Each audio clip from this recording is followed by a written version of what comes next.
Civil law और criminal law, दो शब्द तो अक्सर आपने सुना ही होगा। और आज जो हम बात करने वाले हैं, हमारा आज का जो लेसन है, उस लेसन में कितने तरह के लॉ होते हैं जो आपको सेफ्टी फील्ड में उनकी जरूरत पड़ती है और उनका नेचर क्या होता है, किस तरीके से वो काम करता है, किस पर अप्लाई होता है, वो तमाम बातें हम आज जानने की कोशिश करेंगे, आज समझने की कोशिश करेंगे। तो dear students and my dear friends, welcome back once again. मैं हूं डॉक्टर वेद और आज का जो हमारा लेसन है लॉ के ऊपर है, टोटल लॉ के ऊपर है। यानी सेफ्टी फील्ड में, सेफ्टी मैनेजमेंट में, फायर सेफ्टी मैनेजमेंट में, फूड सेफ्टी मैनेजमेंट में या किसी भी मैनेजमेंट में लॉ का क्या रोल है, इस चीज को जानेंगे। तो अगर हम रोल के बारे में बात करें तो लॉ का जो रोल है वो काफी इंपॉर्टेंट है, वो काफी महत्वपूर्ण है।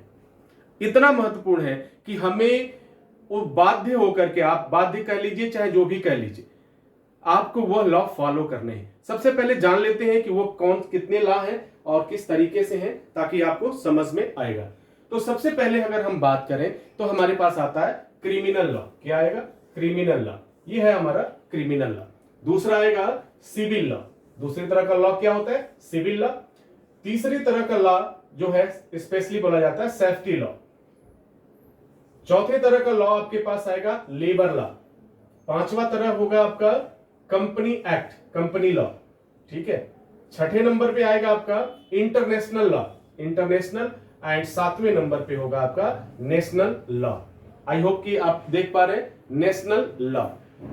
तो ये हमारे पास 7 तरह के लॉ है। सिविल लॉ है, क्रिमिनल लॉ है, सेफ्टी लॉ है, और फिर जो है उसके बाद लेबर लॉ, कंपनी एक्ट, और फिर इंटरनेशनल लॉ, और now next point is national law. ये सब एक कानून है और यह कानून, इस सभी कानून का मकसद सिर्फ एक है कि कैसे लोगों को सुरक्षित रखा जाए, कैसे कंपनी को सुरक्षित रखा जाए, कैसे हर एक व्यक्ति का, चाहे वो एम्प्लॉयर हो, चाहे एम्प्लॉई हो, चाहे वर्कर हो या कॉन्ट्रैक्टर हो, उसके राइट्स जो हैं, उसके अधिकार जो हैं, वो सोशल जो उसके राइट्स हैं, सोशल राइट्स हैं, उसके मॉरल राइट्स हैं उसके, ठीक है, वो कैसे सेफ रहे, इसके लिए ये सभी लॉ बनाए गए। और लॉ तभी बनाए जाते हैं, कानून तभी बनाए जाते हैं जब उसकी जरूरत पड़ती है। तो सिविल लॉ, सबसे पहले हम बात करते हैं सिविल लॉ की जरूरत क्यों पड़ी। सपोज करिए कि आप किसी कंपनी में काम कर रहे थे, कार्य के दौरान कोई इस तरह की दुर्घटना हो गई, कुछ इस तरह की गतिविधि हुई जिसके वजह से आपको अपने शरीर का कोई अंग गंवाना पड़ा। पूरी लाइफ अब आप उस बगैर अंग के रह सकते हैं। सपोज आप काम के दौरान मशीन से हाथ कट गया, यानी आप पूरे लाइफ के लिए एक तरह से आप अपाहिज हो गए। तो यहां पर इसके लिए क्या किया जाए? भाई नुकसान तो हो गया, काम तो कर रहा था बंदा, अब उसकी भरपाई कैसे होगी? तो इसके लिए सिविल लॉ का जन्म हुआ। और सिविल लॉ ये कहता है कि आपका राइट सुरक्षित है, आपका अधिकार सुरक्षित है। अगर आपने ये साबित कर दिया कि हाँ, कार्य के दौरान ये सारी चीजें घटित हुई थी, तो आप कंपनसेशन के अधिकारी हो जाएंगे, यानी मुआवजा के अधिकारी हो जाएंगे। क्लियर? अब मुआवजा मिल गया। अब बात करते हैं क्रिमिनल लॉ। क्रिमिनल लॉ क्या है? क्रिमिनल लॉ का मतलब है आपराधिक कानून, यानी कहीं ना कहीं किसी वजह से कोई ना कोई अपराध हुआ है। सपोज आप कार्य के दौरान अगर आपका हाथ कट गया, किसी का पैर कट गया, किसी की एक आंख चली गई, या एक्सीडेंट हो गया, कैजुअलिटी हो गई, तो उस समय ये क्रिमिनल लॉ ये इन्वेस्टिगेट करता है, ये जानकारी देता है कि हाँ, इस तरह का अगर गतिविधि हुआ है, इस तरह की एक्टिविटीज हुई है, तो फिर आपको किस तरह का सजा देना चाहिए और क्या उसमें नियम है, वो क्रिमिनल लॉ। अब क्रिमिनल लॉ को समझते हैं, वह प्रत्येक घटना जिसमें कहीं ना कहीं कोई अपराध छुपा हुआ है, कहीं ना कहीं कुछ इस तरीके का नुकसान जिसकी भरपाई नहीं की जा सकती है, तो वो क्या आता है? क्रिमिनल लॉ में आपराधिक, वहां इंटेंशन आपका क्रिमिनल एक्टिविटीज आता है, आपराधिक गतिविधि हो गया। सेफ्टी लॉ, सेफ्टी लॉ क्या कहता है? सेफ्टी लॉ यानी ड्यूरिंग द वर्क, कार्य के दौरान, वर्क प्लेस और साइट पर है, तो कौन कौन से ऐसे सेफ्टी रूल हैं जिसे आपको फॉलो करना है। अगर आप फॉलो नहीं करते हैं तो एम्प्लॉयर, एम्प्लॉई या जो भी इसके लिए रिस्पॉन्सिबल हैं, वो क्या होंगे? वह क्रिमिनल एक्टिविटीज के अंतर्गत ट्रीट किए जाएंगे, अर्थात उन पर मुकदमा चलेगा और उन्हें हो सकता है सजा भी हो जाए, जेल की सजा हो और फिर जुर्माना भी देना पड़े।